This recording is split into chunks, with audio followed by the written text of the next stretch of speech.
Hello, welcome to the Quarter 1 Morrison Garritano Employee Benefits Compliance Corner. My name is Mike Kramer. I am the Employee Benefits Compliance Consultant here at Morrison Garritano Insurance Services. Today, I will be providing a broad overview of the 3 employee benefits topics listed there on your screen. First, the ACA Reporting Form 1095-C forms. Secondly, the PCORI fee filing and payments. And thirdly, the Form 5500 filing. The first topic is the Form 1095-Cs. These are the ACA reporting forms that organizations that are applicable large employers need to submit to their employees and file with the IRS that cover years that the organization was in fact an applicable large employer. For instance, those of you whose organizations averaged at least 50 full-time equivalent employees over the 12 months of 2023, your organization is an applicable large employer effective January 1st of 2024, and therefore you would be required to complete mail to the employees and file electronically with the IRS the Form 1095-C. Those Form 1095-Cs are go to each employee that worked at least 1 month of full-time hours for your organization. The dates there that you see are April 1st of 2025 is the due date for electronic submission to the IRS. The due date to mail them out to each respective employee, his or her their own 1095-C, is March 1st of 2025. Note that March 1st of 2025 is a Saturday, and therefore we have not yet, the IRS has not yet stipulated what the exact date will be, either February 27th or more likely March 3rd of 2025. But just those of you that know you're an ALE this year, 2024, based on your 2023 counts, stand ready we will apprise you what that exact date is in the future, later this year probably. One important factor that I sometimes hear is organizations that are ALEs saying, oh, we operate a fully insured medical plan, therefore our carrier is going to take care of this for us. The Form 1095-Cs are always an employer's responsibility. The carrier handles the Form 1095-B, as in Bob, a related but separate form. So unless you have a third-party administrator that is contractually executing the Form 1095-Cs for you, extremely rare in my experience, although I have seen it a couple of times. This is something that once you know you are an ALE for a given year, it is your responsibility to keep track of and ultimately execute at the beginning of the following year. Side note, those of you that were ALEs for 2023 based on your 2022 count, and this is appearing brand new to you, this form reporting requirement, hopefully not, but if that specific set of circumstances is the case, please reach out to us at Morrison Garritano here immediately, and we can help you get those filed. Always better late than never for the IRS. And those of you, an important practical component of this, those of you that are ALEs for this year, 2024, you should be updating your ACA reporting system. Those of you that are Morrison Garritano clients, many of you utilize our employee navigator system that's under our auspices. Just make sure, ideally you want to be updating the enrollment, disenrollment, hour changes et al. Weekly.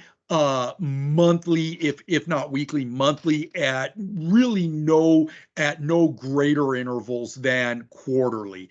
What you don't want to do is just quote unquote sit on that for the entire calendar year and then do a data dump the last week in December. That can delay the system being able to prepare for the reporting in early January or at latest early February. And this would hold, the principle of this would hold even if you're not using Navigator, if you're using ADP, Kronos, UKG, et cetera, at all. Just again, the key point here is you want to be executing your the changes at frequent intervals and staying on top of that.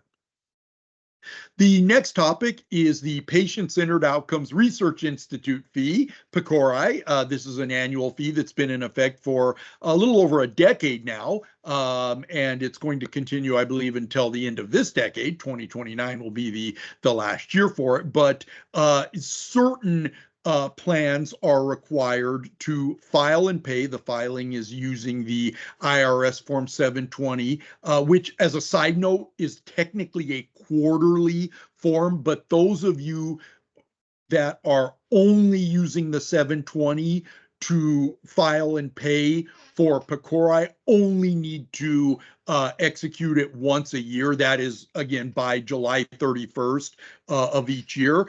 Those of you that are running quote unquote pure fully insured medical plans with no additional funding platform, this is NA to you. If you are running a self-funded or level-funded medical plan, it is pertinent to you. You will need to file and pay. Conversely, if you're running a fully insured medical plan with a quote unquote side plan, certain funding platforms, you will need to file and pay for those side plans. What is a side plan for this purpose, PCORI purposes? The big one is an HRA, including QSERAs and ICRAs. Just to be ultra precise, those of you that are running a self-funded or level-funded medical plan and an HRA, that's rare in my experience, but I occasionally see it.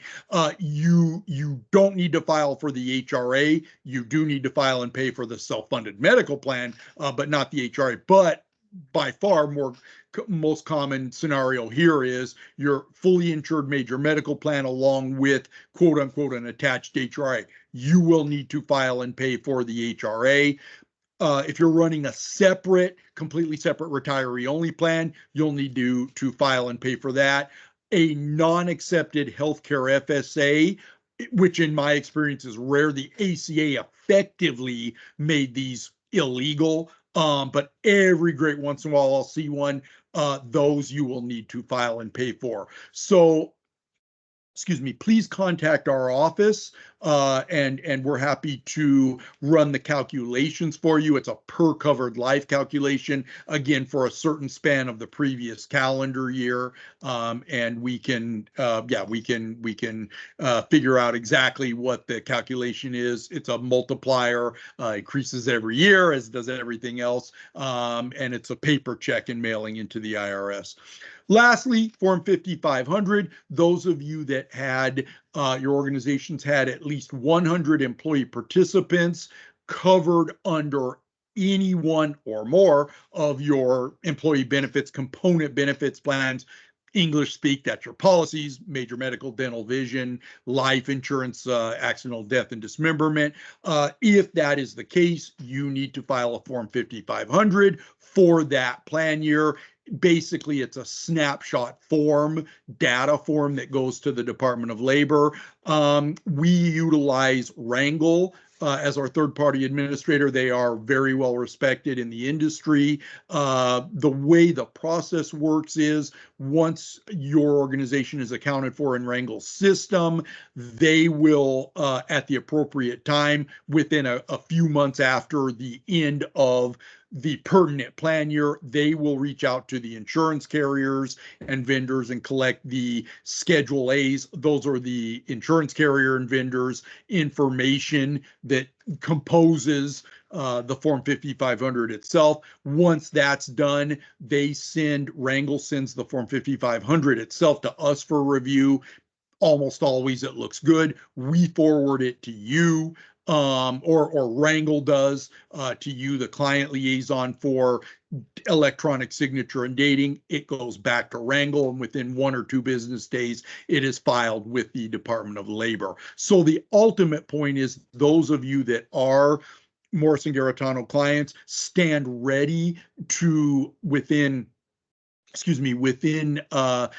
generally 2 months after the end of your plan year, to receive this Form 5500. And of course, let me know if you have any questions about it. With that said, that concludes today's Compliance Corner. Thank you for your time. My contact information is there at the bottom. If you have any questions for me, always happy to help. And thank you again. We will talk in a few months.